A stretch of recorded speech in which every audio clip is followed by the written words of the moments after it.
So for the second video in our Spotlight series, instead of focusing on a specific technique this time, I wanted to talk about a specific scene or a sequence. So today it is about Watchmen and my genuine favourite opening scene in any action movie ever. Yeah, I might just screen like a little bit of it depending on how much copyright allows me to, but yes. Essentially, the opening of Watchmen is this series of tableaus. This series of tableaus, which is like a theatre thing where like actors freeze in poses that create a picture of important scenes or moments that are compelling to the plot. Yes.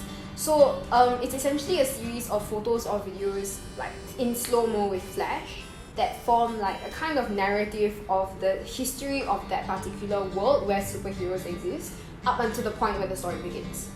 Which is very effective world building, and I'm going to tell you why. Yes, so a series of tableaus allows for a narrative, right? So we have history and moments in history, and this is so effective because Watchmen is both part of like the fictional world where there is superheroes and part of the real world where it's telling American history.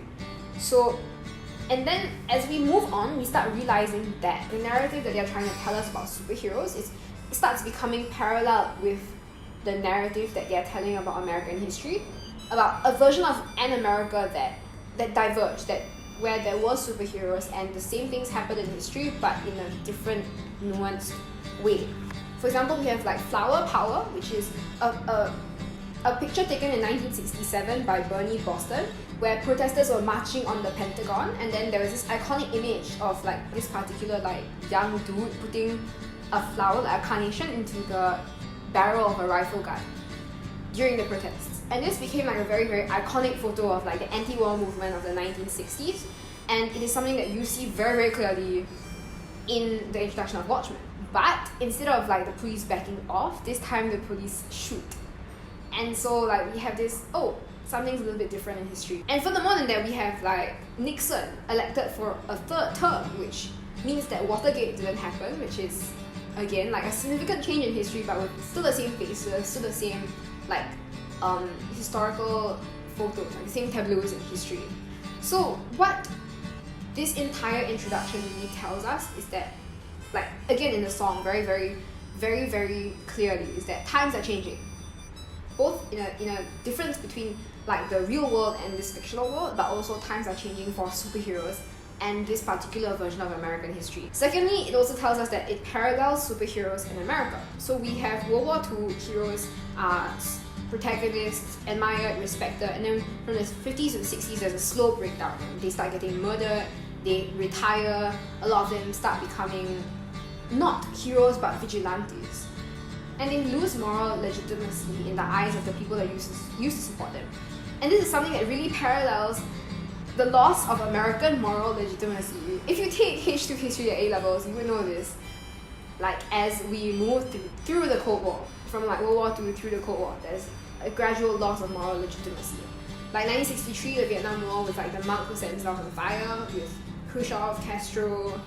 So we see that like we have heroes going underground, heroes being murdered, heroes not being supported anymore, parallel with America going from World War II hero to kind of being hated. And then like later on we finally get like when the tableaus, the series of tableaus stop, they catch us up with like the present time. And the present time is we see this like guy named Ozymandias, and he's like a superhero, but all the superheroes are gone. So what he has done is he revealed his face and his identity, and then he started branding himself and earning money off that. When we know that heroes are now parallel with American history, they give us this particular individual, like this hero that has abandoned moral legitimacy entirely and is just a symbol of consumerism and capitalism. And this is parallels again how consumerism expanded in the 1970s in America. In general, the Watchmen intro is something that really very effectively catches us up with history and world building. By the time you get up to like the real story, you are well and fully caught up, and you already understand, like you're already primed to receive the kinds of messages and themes that the Watchmen wants to tell us.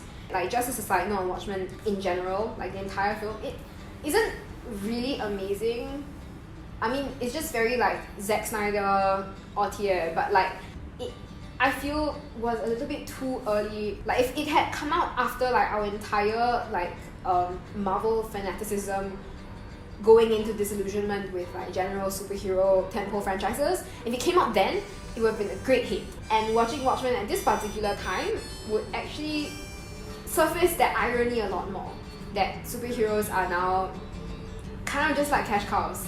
Yes, so if you have any opinions on like Watchmen or any like superheroes in general, like superhero films like DC or Marvel, you can always hit us up because I have very strong views about that. Yes, alright, bye.